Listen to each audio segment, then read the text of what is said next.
Estamos chegando até você com mais um programa de coração, o programa da Sociedade Brasileira de Cardiologia, que tem sempre conteúdo, a melhor informação possível. No programa de hoje, nós temos a honra de trazer mais uma vez aqui uma ilustre convidada, a doutora Jaqueline Issa. Ela é cardiologista do Instituto do Coração, da Faculdade de Medicina da Universidade de São Paulo e também diretora do Programa de Tratamento de Tabagismo, também do INCOR. Aqueles que nos acompanham há vários anos sabem que a doutora Jaqueline já esteve aqui várias vezes. Ela talvez seja campeã de presença nesse programa, Jaqueline. E é claro que isto se deve à qualidade científica, ao poder de comunicação que você tem e ao trabalho que eu diria assim fantástico, um trabalho realmente assim de voluntariado, de baluarte para proteger a vida de milhões de brasileiros, dizendo os malefícios do tabagismo e também ajudando-os a abandonar esse vício muito importante. Portanto, receba aqui de início uma homenagem do De Coração. Eu agradeço, fico até emocionada com suas palavras e realmente eu incentivo. Cada paciente que a gente faz que deixa de fumar é uma energia para que o próximo consiga, então acho que isso faz com que essa corrente aí, essas boas energias fiquem fluindo, né? E a gente consiga desenvolver um bom trabalho. Eu me lembro que esse programa aqui sempre lutou contra esse vício importante para proteger a saúde das pessoas. E você esteve em vários períodos, vários períodos em que a luta era diferente. Eu queria que você resumisse como foi essa luta até nós chegarmos hoje, onde esse ambiente social faz até um constrangimento ao fumante, né? Realmente foi uma caminhada com mudanças significativas. Começou em 1993, quando eu fui designada para montar um programa de qualidade de vida e me jogaram o tema tabagismo. Eu não tinha conhecimento de nada, a cardiologia como um todo não se preocupava com esse tema, tinha temas mais relevantes, até porque os médicos não sabiam o que fazer com o fumante. O tabagismo era visto como hábito, uma escolha, uma opção, e não como uma doença. E os médicos fumavam bem também. Toda a sociedade como um todo, e ai de você se fizesse cara feia porque alguém estava fumando, né? Então, a partir daquele momento, o INCOR recebeu o apoio da Organização Mundial da Saúde. Isso foi realmente determinante para que a gente ganhasse primeiro os meios de comunicação. Isso que você falou é relevante. Foi através dos meios de comunicação, de trazer uma mensagem importante que a OMS preparou com conteúdo de saúde, científicos, dados, números muito contundentes, a mensagem começou a fluir neste momento. E daí foi muito fácil conseguir angariar políticos, isso é muito interessante. O tema ganhou a política, inclusive em São Paulo era até a briga do governador com o prefeito para ver quem quer fazer uma lei antifumo mais eficiente. E esse assunto foi cada vez mais sendo divulgado. O interesse também naquela época, quase 20 anos, surgiu a visão do tabagismo como doença, como dependência e a perspectiva do tratamento médico do tabagismo. Então, essa esse sequência... fato de ser classificado como uma doença foi importante. E as opções terapêuticas, reconhecendo como uma doença, sabendo que o paciente, por si só, várias limitações para deixar de fumar, muitas vezes em situação crítica ou grave, ou seja, perdendo uma oportunidade de uma prevenção real, e sim tratando numa condição já posterior, que é importante também, mas perdendo a chance de prevenir um primeiro evento grave, como um infarto, por exemplo, ou um derrame cerebral. E a melhora terapêutica, e outra coisa que mudou também a luta antitabágica, o cenário, foi o conhecimento do risco do fumo passivo. Isso fez com que a sociedade, de fato, se incomodasse, porque até então... Era só com aquele que estava fumando, né? Comigo não tem nada, eu estou perto, mas não tem nada. Exatamente. Então, esse fator também foi decisivo para que a sociedade como um todo mudasse o comportamento social, começasse a não querer segregar, mas assim, se proteger de fato da exposição involuntária à fumaça do cigarro, e com isso muitas coisas se modificaram, e hoje a gente vê um cenário onde realmente o tabagismo em ambiente fechado, no Brasil como um todo agora foi proibido, a gente espera que a Dilma já sancionou a lei, precisa só regulamentar a lei para que ela possa, de fato, estar valendo em todo o território nacional. Você, como é muito jovem, não se lembra da época que eu era jovem lá no interior de Minas Gerais, em Uberaba, e eu fui fumante aí até uns 30 anos. Sim. Ai do jovem naquela ocasião que não fumasse. Não era macho, né? Não arrumava namorada. Ah, eu imagino. Então, sempre foi associado com essa Sem imagem de dúvida. virilidade. E para as mulheres também foram, vamos dizer assim, grandes vítimas da propaganda do cigarro, que foi proibida no Brasil, como todo mundo sabe, né? Em 2000, parou a propaganda de cigarro na TV, nos meios de comunicação, e, de fato, protegeu a mulherada, que era o grande foco da indústria, porque a mulher, eles já sabiam que a mulher tem uma dificuldade maior em parar de fumar. Antes mesmo de nós percebermos essa evidência na prática clínica, a indústria já sabia disso. E, Jaqueline, em termos de números, talvez você tenha alguma coisa. De vez em quando a gente comenta isso nesse programa, mas as pessoas não têm números. A gente tem hoje mais mulheres fumando do que homens ou ainda não? Não, ainda não. Não. O número absoluto ainda é maior de homens fumantes e ainda o percentual é um pouco maior. Chega ao redor de 21, 22 e as mulheres em 16. Mas tem locais que a curva já se aproximou muito. Mas o número de ex-fumantes é significativamente maior entre a população, os homens, do que entre as mulheres. Embora a taxa, ainda bem que também brecou, porque o número de novas mulheres fumantes estava aumentando uma velocidade muito grande. Isso estagnou um pouquinho. Estagnou agora com a restrição de propaganda e todas essas medidas sociais. Mas as mulheres têm uma dificuldade maior em parar de fumar. E aí acaba sendo um foco específico de intervenção e tratamento. Ok. Bem, o programa de hoje vai tratar aqui de todo esse conhecimento científico que a doutora Jaqueline tem sobre o tratamento. Isso interessa a você que fuma e interessa também a familiares, porque, evidentemente, o conhecimento é a coisa mais importante para esse ato de parar de fumar. Não é, Sem Jaqueline? dúvida.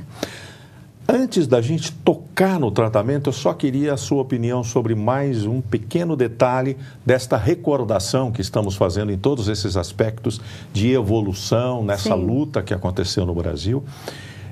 O que você acha que ainda está faltando, além dessa regulamentação da lei? Tem mais alguma coisa que poderíamos fazer? Bom, hoje houve uma restrição importante em relação aos aditivos, né, de aromas no cigarro, que hoje os jovens, como houve a proibição da propaganda do cigarro, a indústria começou a arrumar outros artifícios para tornar o produto mais agradável. Então, o cigarro de hoje não tem nada a ver com o cigarro que você fumava há 30, 40 anos atrás, que você tinha uma propaganda que incentivava o consumo, mesmo que fosse ruim fumar, né? Claro. A primeira experiência era desagradável. O que aconteceu? Na medida que houve restrição... Tossia, o cara insistia em fumar. Era desagradável, de fato. Mas aí a ação psicoativa da nicotina ia modulando, o indivíduo, quando viu, já estava dentro, né? E hoje o produto é muito diferente, tanto no aspecto desses aditivos, desses produtos que dão aroma agradável, né? Paladar, até sabor.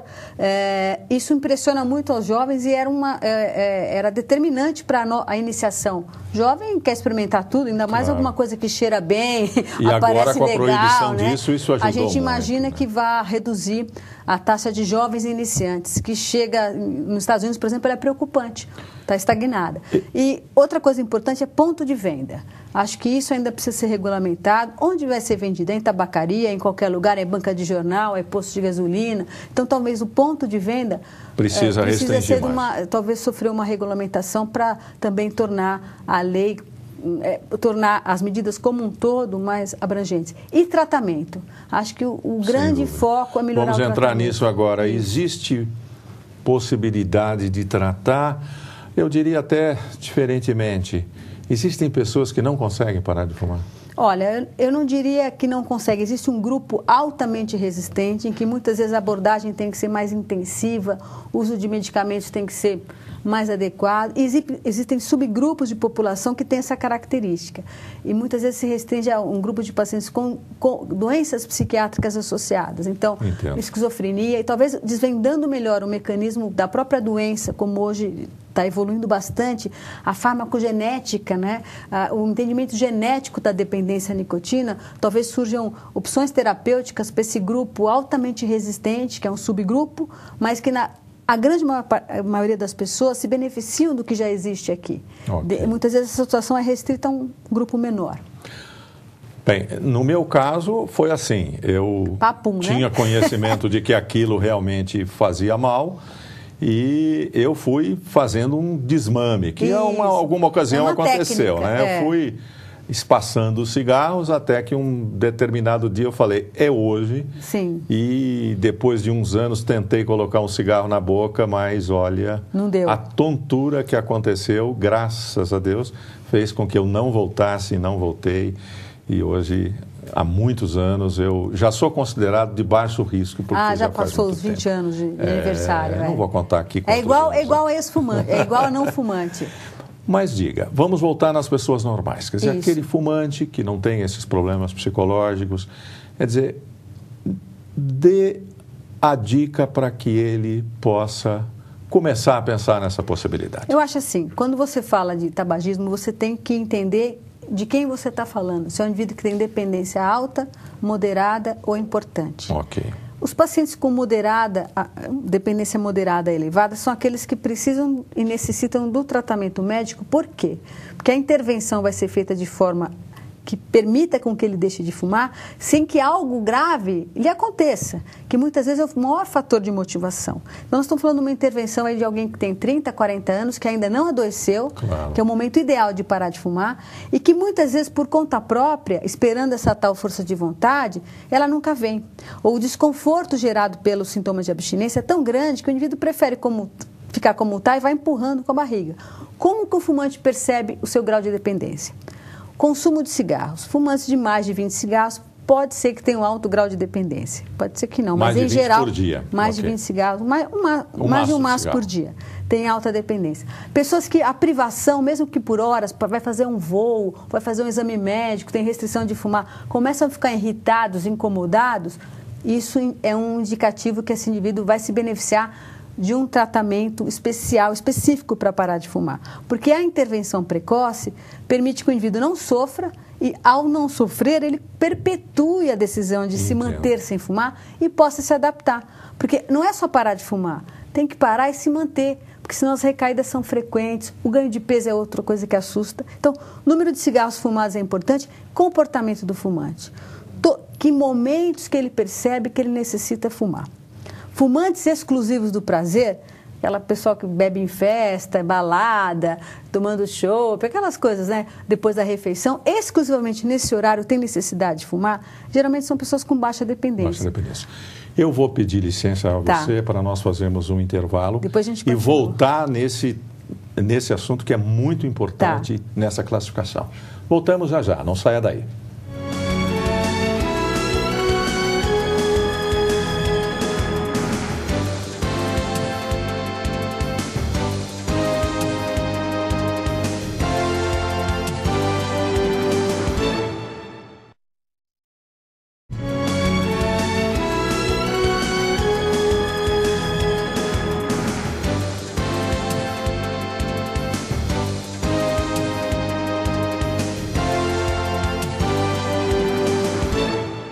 Retornamos com o nosso De Coração, o programa da Sociedade Brasileira de Cardiologia. O nosso endereço eletrônico está aqui no vídeo, você pode enviar mensagens eletrônicas comentando sobre o nosso programa, sugerindo pautas e fazendo perguntas que serão respondidas por cardiologistas especializados da Sociedade Brasileira de Cardiologia através do Coração Online. É com muita honra que nós estamos hoje recebendo aqui a visita da doutora Jaqueline Issa, que é o ícone do tratamento do tabagismo no Brasil. Ela que é cardiologista do Instituto do Coração, da Faculdade de Medicina da Universidade de São Paulo e diretora do Programa de Tratamento do Tabagismo, também do INCOR. Jaqueline estava falando no último bloco sobre os graus de dependência, caracterizou o alto grau, o grau intermediário aí, é intermediário que chama ou é moderado? Okay. Leve, moderado e intenso. Então, o leve é aquele indivíduo que só fuma em situações de festas, que isso basta ter vontade, mudar hábito de vida, fazer atividade física, que muitas vezes ele consegue parar de fumar e tentar isso o mais precocemente possível. Certo. E esse pode ser que ele consiga sem ajuda. Sem ajuda. Se não conseguiu também, já é um termômetro, é um indicativo para dizer, olha, eu preciso de ajuda. Claro, tentou parar sozinho e não conseguiu, já mostra que o indivíduo precisa ser amparado. Se não tentou nenhuma vez e quer ter uma ideia de como vai ser, O moderado à dependência, o que ele tem? Ele tem algumas características que, além de fumar em situações de prazer, ele pode fumar em condições de melhorar, por exemplo, a sua concentração. Ele está disperso, está dirigindo o carro, começa a sentir uma sonolência excessiva, ele passa a usar a nicotina como estimulante. Isso é um indicativo de moderada dependência. Quem é alta dependência? Que, além desses dois comportamentos que eu já mencionei, do prazer e do estímulo, ele passa a fumar para reduzir tensão. Esse é de moderada a alta dependência e muitas vezes a pessoa nem percebe, mulheres principalmente. As mulheres às vezes não têm percepção, fora o cigarro do prazer, não tem tanta percepção do cigarro do estímulo, mas tem a percepção de usar e necessitar usar o cigarro para reduzir estresse. Altíssima dependência. E por isso que as mulheres, em geral, têm a dificuldade maior que os homens, porque este comportamento está presente na grande maioria das mulheres. Isso é um reforço de condicionamento cruel, porque ela passa por qualquer situação de adversidade, de quem que ela vai lembrar? Do cigarro. Claro. E momentaneamente ele alivia a tensão. Então é que nem cachorrinho, reflexo de condicionamento. Então, claro que para ela superar isso, ou ela vai superar comendo, que vai ser terrível, que é o ganho de peso, que as mulheres têm pavor, e para isso, então, existe o tratamento. E tem um quarto comportamento, que também está relacionado com alta dependência, que é o indivíduo que fuma em situações onde ele está triste, amargurado, que ele usa o cigarro até como alguma coisa que estabilize o seu humor. Entendo. Então, isso também é um indicativo de dependência maior e a abordagem terapêutica médica pode ajudar e facilitar todo esse processo, encurtar o caminho que a gente... Agora vamos, dois aspectos. Como deve fazer aquela pessoa que tem baixa dependência e depois aquela que tem uma dependência maior e como que o médico aborda estas pessoas. Muito bem. Então, o baixa dependência, aí vale aquela tal história, força de vontade, a determinação. O indivíduo tem que falar, eu não vou mais fumar, e começar a enfrentar aquelas situações que antes ele fazia fumando, sem fumar, o que a gente chama de técnica comportamental. Ele pensa naquilo, tenta fazer diferente ou fazer de outra maneira. Ou fazer outra coisa naquele fazer momento. outra coisa em outro lugar. Então, essa mudança comportamental. A atividade física sempre é muito bem-vinda, porque ela começa a dar uma sensação de prazer, que é aquela troca, né? Sai o prazer do cigarro, tem que entrar o prazer de outra coisa. Okay. Ou fazer uma atividade prazerosa que ele não está fazendo, ou descobrir uma atividade prazerosa. Eu vou dançar, eu vou fazer xadrez, tricô, não sei. Isso é muito individual. Muito obviamente. Individual, mas tentar perceber alguma coisa que lhe proporcione prazer. Não conseguiu, procura ajuda. Não conseguiu, procura ajuda, com certeza, porque encurta o caminho. Os demais que já têm tentativas pregressas frustradas ou que já têm receio tremendo em parar de fumar por achar que nem vai conseguir, já é um indicativo de alta dependência. Então, procure por tratamento médico. O que nós fazemos? Primeira coisa, a gente tem instrumentos para avaliar realmente o grau de dependência e propor estratégias que ajudem o paciente a parar de fumar. Ok. Quer dizer, você vai reconhecê-lo de uma forma científica e vai sugerir as coisas que tem que ser. E o mais importante, um tratamento ótimo de tabagismo envolve de 4 a 5 consultas médicas. Eu terminei recentemente de fazer um levantamento e a principal fator determinante não é o tipo de remédio que eu uso. Eu posso usar um adesivo de nicotina para um medicamento por boca mais potente para o outro. Não é isso que aumenta a taxa de sucesso. Sabe qual é a taxa de sucesso relevante? Número de consultas. Os pacientes que vieram 5 vezes nas consultas médicas tiveram 6 vezes mais chance de parar de fumar do que aquele que foi visto uma vez só. Olha parece só, óbvio, né? Claro. Mas parece óbvio, né? Mas não é. Porque o paciente que aderiu ao tratamento, ele pode ser, na dificuldade, pode ser amparado. Teve um efeito colateral de um medicamento, aquilo foi revisto. Então, ao ser amparado, o tratamento ficou confortável e ele conseguiu progredir e parar de fumar. Jaqueline, atualize-nos sobre as drogas, os mecanismos, as estratégias que você tem hoje do ponto de vista médico para atuar. Tá. O que a gente tem, que é bastante antigo, é a reposição de nicotina, que tem aí há mais de 20 anos no mercado. Ela tem uma eficácia comparativa às demais drogas, de menor poder, mas ela é muito bem indicada em algumas circunstâncias. Paciente com moderada dependência ou como coadjuvante de um tratamento concomitante que você vai fazer com outra segunda droga, que é a bupropiona, que é um antidepressivo que também está há mais de 10 anos no mercado. Mais recentemente, há 6 anos no mercado, tem a vareniclina. Então, o arsenal terapêutico é amplo. Agora, é importante, jamais façam uso da automedicação. você vai ficar frustrado. Vai lá na farmácia e compra aquilo. Vai ficar frustrado, vai jogar dinheiro fora. Muitas vezes pode ter efeitos colaterais graves até dos medicamentos, sem acompanhamento médico. Então, não perca tempo. Você vai gastar dinheiro para fazer isso sozinho? Não faça isso. Guarde o dinheiro, procure um médico que saiba dar uma orientação adequada e acompanhamento. Não é só uma prescrição, tchau, acabou. Não funciona isso. Claro. Está provado, tem que ter... Tem que ter essas 5 consultas para poder conversar e explicar. Sem dúvida. E o uso da medicação, esses medicamentos podem ser usados sozinhos, combinados, depende da evolução do tratamento. Eu posso fazer uma escolha terapêutica no momento e mudar, dando continuidade ao tratamento.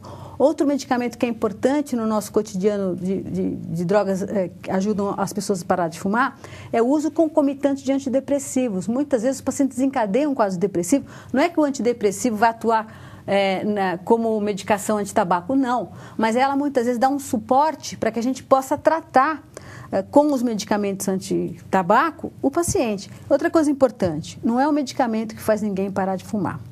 O que faz a pessoa parar de fumar é ela ter o desejo de parar de fumar. Isso é fundamental, né, Jaqueline? Sem dúvida. Eu quero. E a medicação, o que ela faz? Ela alivia e atenua os sintomas de abstinência e faz com que aquele processo possa ser continuado com conforto, com tranquilidade, sem a pessoa virar um bicho que todo mundo fala, volta a fumar porque ninguém te aguenta. Claro. É nesse aspecto que é o tratamento. E isso é o conteúdo que sempre a gente fala nesse programa aqui, né? Eu queria deixar aqui no ar, você tem 2 livros sobre isso, né? Sim. O Deixar de Fumar, da MG Editores, e o Sem Filtro, da Editora de Cultura. E eles estão disponíveis, já estão em várias edições aí. O Deixar de Fumar já está na 3ª, indo para a 4ª, e o Sem Filtro está na 1ª edição. O Sem Filtro é um livro bacana, quem escreveu foi a Madeleine Lasco, que é uma jornalista, e ele é um livro histórico que aborda exatamente como que o país, em pouco tempo, em 20 anos, saiu de lá, mudar o rumo da trajetória, sendo um grande produtor mundial, exportador de tabaco. Como que foi tão fértil o terreno para a luta anti-tabaco aqui no Brasil? E a sociedade médica teve uma participação importante. Eu não digo que eu participei disso 20 anos, porque esse programa ele começou, na realidade, a existir... Mas uns 10 sim, hein? Mas esse programa começou a existir em 1995. Tá. Ele era restrito a algumas televisões e, a partir de 2000, ele teve um âmbito nacional e que continua até hoje em N televisões nesse país. E eu tenho muito orgulho de ter participado de alguma forma, eu não, mas eu como o braço da Sociedade Brasileira de Cardiologia, porque eu não represento nada aqui sem a Sociedade Brasileira de Cardiologia, que é, em última instância, a responsável por tudo isso que a gente faz. Com certeza. Bem, eu queria ainda perguntar a você, houve uma polêmica recentemente, que eu me lembro, sobre essa goma de mascar, ou sobre os PETs, né? Sim. Eu queria que você nos atualizasse em que pé estamos hoje com relação a esta estratégia. A mídia divulgou, de forma equivocada até, uma matéria dizendo que tanto faz usar adesivo ou não, ou goma para parar de fumar, porque as pessoas que não usaram tiveram recaída semelhante ao grupo que usou. Na verdade, o estudo é diferente. O que ela está dizendo é recaída, era um estudo sobre recaída.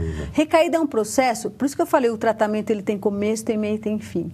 Tem a fase em que se usa medicamento, mas tem a fase que se acompanha o paciente, exatamente porque o paciente, ao parar de fumar, ele tem que se manter sem fumar. Claro. Que é a prevenção de recaída, que pode acontecer em várias circunstâncias. Se o paciente estando assistido, você diminui o risco de acontecer, ou até faz uma intervenção precoce, né? De abordagem precoce. Então, esse trabalho mostrou que, de fato, a recaída acontecia tanto nas pessoas que conseguiram parar por conta própria, quanto aquelas que não. Mas jamais o estudo quis dizer que, para parar de fumar, o grupo que, ou seja, adesivo não faz diferença. Faz, adesivo dobra a chance. Se o estudo tivesse pego as pessoas que tentaram e não conseguiram, ia verificar que, ao usar o adesivo, a chance duplicava. Então, são coisas diferentes. Recaída tem a ver com estresse agudo, outras condições que não o método que usou para parar de fumar. Jaqueline, teríamos ainda mais um programa para fazer, mas o tempo acabou. Até o próximo De Coração. Obrigado, Jaqueline. Muito obrigada.